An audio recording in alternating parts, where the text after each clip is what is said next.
today, well, second today and video today, I'm gonna be talking about something completely different where it has nothing to do with my other video, but I promise I'll get back to that stuff when the time feels proper. I actually want to talk about Samsung. I know, sorry iPhone people, but hear me out, hear me out. I'll try not to attack you guys too much. So I've been wanting to upgrade for a while. Consumerism, I know. I've been wanting to upgrade for a long while, actually. And I just never get around to it or something else comes up. But what I want to talk about is how I don't really need to. It's more of I want to. And then I see the S25, kind of already being rumored to come out like what, next year or whatever, in 4 months ish. So I'm like, just wait. And that's what I did with the S24. Oh, I'll just wait. Never got it. S23, I'll wait. Never got it. If you're wondering what I'm talking about, what phone I have is the S10, which is actually, fun fact, the phone that I've been using to record most of my videos. So if you ever, I'm pretty sure I mentioned it. So if you ever wonder, that's been my camera. And that's still my phone. Knocking on wood. That was the wood. Knocking on wood that it continues to be my phone until I get a new one or something. It's lasted me. I've had no problems with it, to be honest. Just probably the battery's getting old, but not to the point where it's dying in an hour or 2 hours or iPhone level battery. I probably should shut up before something like that happens. But let me just say, the camera for me, it's impressive because it's direct to the video, to recording, and it's not through the program of an app that lowers the quality. So it's amazing. The phone has been amazing. I wish I kind of had gotten the Plus because I wanted a bigger phone, but obviously I got the regular base S10 and it's worked wonderfully. It still works, like I said. OLED display, amazing. So I heard that the S25 might have an OLED, so we'll see. It's probably AMOLED, but I hope it's OLED. I don't know if there's much of a difference, but as far as I'm aware, this is still the best screen there is to date on the phones. Cameras are amazing. Obviously, the if I'm gonna be honest, the highest zoom level is where it struggles because it's not as sharp as you would want it to be, but that's maybe a user error type of thing. But then again, this was kind of when they were first kind of bringing around the cameras, the 3-camera deal and all that for, Samsung and them. I don't remember. It was a long time ago, to be honest.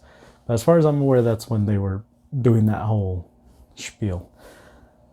And so if Samsung hears this, or it gets enough traction, I would be willing to be sponsored by Samsung, or maybe get an upgrade, for the new phone. Just saying it out there. But let me just say it's been well taken care of. I actually had a case with it, a black case, and I got it around the same time as a phone. It lasted me for forever. It barely broke down. Now I got this purple case, off of Amazon. But let me just say that the phone has worked. So however much crap people want to talk, it's unfortunately it's not. It's taking it like a champ, as of now. And then my brother, he always has the newest phone. Obviously, his camera is like night and day difference. The zoom, at least. The other parts look good. The other cameras, front camera, everything. We always look at numbers and we're like, so-and-so camera has bigger numbers and all that. But at the end of the day, it's how they use the software and all that. But I think Samsung, at least in their own camera app, has a good hold on it. And as you can see, I'm using it as my camera. I know a lot of people use their iPhones, but I'm not complaining with this, and I feel satisfied, especially for what I'm doing.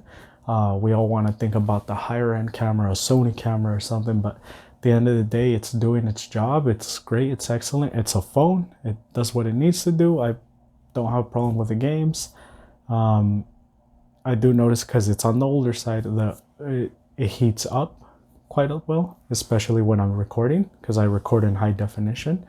So, but as far as I'm aware, it's a really, really good phone. And if you're in the market for an older, cheaper phone and you don't care about having the newest thing, you don't care whether it's Samsung or iPhone, because my friend has the 11, I believe. It's the same one, right? The same like competitor. And theirs is like busted down. Again, it depends on the user. If you take care of your phone, it's going to take care of you. So let me just say, this one, I took care of it. It's been taking care of me, and it's outlasted a lot of phones, you know, including my brothers and theirs S10, because they would break them and all that. And then they switched to iPhone and all that. But multiple brothers, in case you didn't catch that.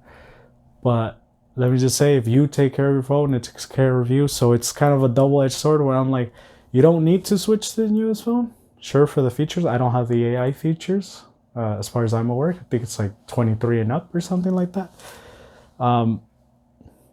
But at the same time, it's like, you know, I am missing it. I would like the new phone, the upgrade. But like I said, it's kind of, if we're on the page of consumerism and how you don't need the newest thing, I agree with that. And I should be like that, agreeing with that. But then again, there comes a time where once in a while you should catch up, and then you could stay there for another, you know, 6-7 years, whatever, however long, you know, the company allows you to stay there. So, because I know Android phones or Samsung phones are going to have updates for a lot longer than Apple phones. But this is what I want to say.